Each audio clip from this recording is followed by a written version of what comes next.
Welcome back to the deep dive.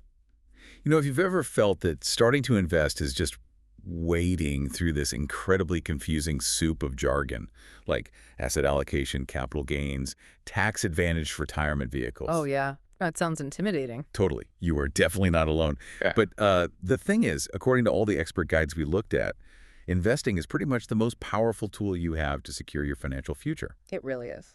So our mission today, we're cutting through all that complexity. We've gone through a pile of guides aimed right at beginners for 2025, and we've pulled out the sensible core approach. This is basically your shortcut to understanding how these small steps now can lead to real financial security down the road. And that security is it's key. Yeah. What we see really consistently across the research is that starting to invest, even if it's just a little bit, it's probably the single best financial move you can make. Why is that? Mainly because it helps you beat inflation, that steady erosion of your purchasing power year after year. Investing is how you fight back. Your money needs to actually grow, not just sit there. Okay, so that's the core question we're tackling for you. How do you actually start investing in 2025 and, build that better financial future? Mm-hmm. And we have to start with this hook because Oh, it yeah. really hits that intimidation thing head on. You can literally start this whole journey with what, like $1? Yeah, pretty much. Brokers have made it incredibly easy. That initial amount, honestly, it matters way less than just starting and giving your money time to grow. Which brings us right to that fundamental idea, doesn't it? Compounding. The magic of compounding, exactly. I always love that snowball analogy. It just clicks. Right. You invest, you make some profit, and then those profits start making you more profits. The snowball doesn't just get bigger, it actually picks up speed. Precisely. When you hear people talk about passive income, this is kind of the ultimate form. Your money is genuinely working for you, even when you're not. It sounds great, but how powerful is it really? Can you give us some numbers? Okay, let's use the S&P 500's historical average. It's been around 10% per year over the long haul. Now imagine, let's say investor A starts at age 25, puts in $1,000 just once, never adds another cent. Investor B waits, starts at 35, puts in the same single $1,000. Okay, 10-year difference. Right. By the time they both hit 65, investor A, the one who started earlier, their single grand could grow to over $45,000. Wow, just from that 1,000. Yep. But investor B, who waited, they only get to about $17,000. That 10-year head start more than doubled the outcome. It's all about giving those early dollars more time to compound, again and again. That's a powerful reminder. The best time to invest was yesterday. And the second best time is right now. Definitely. But hang on, before everyone rushes off to click buy, there's a checklist, right? Bit of a reality check first. Absolutely. You've got to look at your financial foundation, first priority. A solid emergency fund. How much is solid? Generally, 3 to 6 months of essential living expenses, sitting safely in cash, like a high-yield savings account. And you need to make sure any high-interest debt, especially credit cards, is under control or ideally paid off. Got it. Debt managed, emergency fund in place. Then you think about investing for the long term. Exactly. And for retirement specifically, the general target you should aim for is saving somewhere between 10 to 15% of your income. Okay, foundation set, mindset right. Let's get practical. Where's the very best place to start putting that investment money? For most people, the answer is usually right at work, through an employer-sponsored retirement plan. The 401k, typically. That's the one. And it's powerful for two huge reasons right off the bat. First up, the employer match. Ah, the free money. Literally free money. If your company offers to match, say, up to 4% of your salary, you absolutely have to contribute at least that 4% yourself. Otherwise, you're just leaving a guaranteed 100% return on the table. Okay, contribute enough to get the full match. Check. What's the second big advantage? It's the tax benefits. And this is where new investors sometimes get a bit tangled up, traditional versus Roth. Okay, yeah, let's slow down here because this is crucial. I look at my options. Huh. Traditional 401k, Roth 401k. With the traditional, I get a tax break now. My taxable income goes down today. That feels good. It does feel good immediately. So why would I pick the Roth 401k? I pay the tax now. My paycheck is smaller today. What's the catch? Or the benefit, rather? That's probably the most important question for young investor, and the answer really hinges on where you think your tax bracket will be in the future, specifically in retirement. Okay, explain that. With a traditional 401k, the money goes in before taxes. You get that deduction today. But when you retire and pull that money out, both your contributions and all the growth, it's taxed as regular income then. Okay, tax deferred. Right. Now, the Roth 401k, you contribute after-tax money, so yeah, it reduces your take-home pay a bit now, but the huge payoff is later. When you retire, all that money, including decades of compounded growth, comes out completely. Tax-free. Exactly, tax-free. Ah, okay. So the thinking is, if I'm young, maybe just starting my career, I'm probably in a lower tax bracket now than I expect to be in retirement. Very likely, yes. So it might be smarter to pay the taxes now on a smaller amount using the Roth. So that the much bigger pot of money you'll hopefully have later comes out clean, no tax bill attached. Okay, that makes sense. Pay taxes at the lower rate now via Roth, avoid higher rates later. But if I'm already earning a lot, maybe near peak earnings. Then the traditional might make more sense. Get the tax break now while you're in a high bracket and potentially pay taxes at a lower rate in retirement. Got it. And employers usually have resources to help figure this out. Oh, absolutely. The plan administrators, places like Fidelity, Vanguard, Schwab, they have tons of educational material, online tools, sometimes even advisors you can talk to. And what if you don't have a 401k at work, or you've already maxed it out? Then you look at IRAs, individual retirement arrangements. There's a traditional IRA and a Roth IRA, and they follow the same basic tax rules as their 401k cousins. Pre-tax for traditional, after-tax for Roth. And there are options for freelancers too. Yep, things like the SEP IRA or solo 401k for the self-employed. The key is using some kind of tax-advantaged account first. Okay, and we need the numbers for 2025. What are the contribution limits? Right, for 2025, the 401k limit is $23,500. That's your contribution. Doesn't include the employer match. 23.5. Okay. For IRAs, traditional or Roth combined, the limit is $7,000. $7,000. And don't forget the catch-up contributions if you're 50 or older. You can put in an extra $7,500 into your 401k and an extra $1,000 into your IRA. Good boost for those closer to retirement. Okay, so we've got the accounts. We understand the time factor. But investing means risk, right? Yeah. Markets go down. We saw that just a couple of years ago in 2022. That's got to be scary for someone just starting. It really can be unnerving. But successful long-term investors, they actually reframe that volatility. When the market takes a significant dive, a correction, they don't see it as a disaster. They actually view it as a sale, a chance to buy those same great investments, but at a lower price. Buying stocks on discount. Exactly. Their focus isn't on the short-term dip. It's on achieving that long-term average return, like the historical 10% we talked about, over decades. So the way to handle that volatility, to ride out the bumps, is diversification, not putting all your money on one horse. That's the bedrock principle. You spread your risk. And how aggressive you are depends on your timeline. When you're young, you have decades until retirement.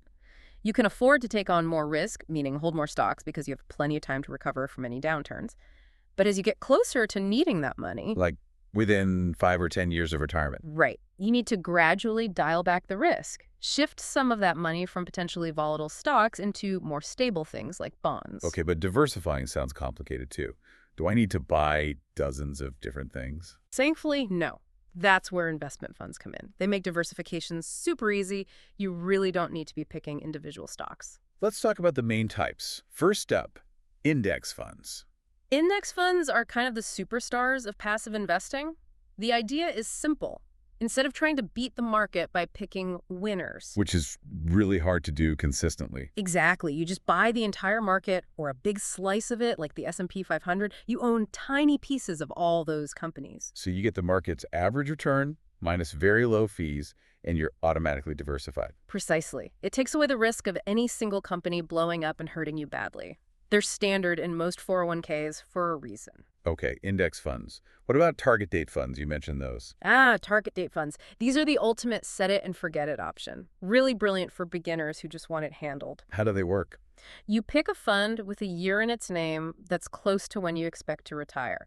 Let's say target date 2055 fund. Okay, 2055. The fund manager takes care of everything else. It starts out aggressive, maybe 90% stocks when you're young. But as 2055 gets closer, the fund automatically gradually shifts. It sells some stocks, buys more bonds, becoming more conservative to protect your money as you approach retirement. So it manages that risk shift for you over time. Exactly. It does the diversification and the risk adjustment automatically. That sounds incredibly useful. Okay, so we've talked about where to invest, retirement accounts, and how to diversify easily. Yeah. Funds. Now let's peek inside the toolbox. What are the actual building blocks available, say, in a regular brokerage account? Right. Moving beyond just the funds themselves. First, you have stocks. Shares in a company? Yep, fractional ownership. Stocks are really the engine for long-term wealth building. But, and this is crucial, they can be incredibly volatile day-to-day, month-to-month. So you need a long-term mindset. Absolutely. Don't invest money in stocks that you think you'll need in the next, say, 3 to 5 years, ideally much longer. Okay. Stocks for growth, long-term. What else? Then you have bonds. Think of bonds as the counterbalance, the ballast for your portfolio. How so? When you buy a bond, you're essentially lending money to a government or a corporation. They promise to pay you back, plus interest, over a set period. They're generally much less risky than stocks. Less fluctuation. Much less. They won't give you the high growth potential of stocks, but they provide stability and income. They help smooth out the ride, especially when the stock market gets choppy. Okay, stocks and bonds. Then we circle back to funds, but maybe more specifically, mutual funds. Right. A mutual fund pools money from lots of investors to buy a collection of stocks, bonds, or both. They're managed, often by a professional, and offer instant diversification. Great for beginners. And how are exchange-traded funds, ETFs, different? They sound similar. They are very similar in concept, a basket of investments, but ETFs have a couple of key advantages that have made them hugely popular. Like what? First, they generally have lower internal management fees than traditional mutual funds. Lower costs mean more of your money stays working for you. Cheaper is good. Definitely. And second, ETFs trade on stock exchanges throughout the day, just like individual stocks. Mutual funds typically only price once at the end of the day. So more flexibility and often lower fees. And many index funds are actually ETFs now, right? That's right. When you buy an S&P 500 index fund today, you're most likely buying an ETF version of it. Got it. So this variety of tools brings us back to that idea of matching the investment to the time frame, doesn't it? Short-term needs versus long-term goals. Absolutely critical. You need to segment your money based on when you'll need access to it. So if I'm saving for something short-term, like within the next 5 years, a down payment maybe, or a new car. For those goals, safety and liquidity, meaning easy access to your cash without losing value, are the top priorities. You are not looking for high growth here. So where does that money go? Think high-yield savings accounts, money market accounts, or maybe certificates of deposit, CDs. The key thing is they are FDIC insured, typically up to $250,000. Your principal is protected. You sacrifice potential high returns for that guarantee. Makes sense. Safety first for near-term cash, but for the long haul. Retirement, maybe saving for college, decades away. That's where the stock market, through those diversified funds we talked about, index funds, ETFs, target date funds, really shines. That's the place to seek the significant growth needed to build substantial wealth over time. Okay, now, let's talk mistakes. What are the common pitfalls beginners fall into? Oh, there are a few costly ones. Probably the biggest is just too much activity, over-involvement. Try to time the market, picking stocks. Exactly. Tinkering too much. Study after study shows that simple passive investing, like buying and holding low-cost index funds, tends to outperform strategies that involve frequent trading or trying to pick the next hot stock. Why is passive usually better? Well, two main things. First, costs. Active trading racks up fees and potentially taxes.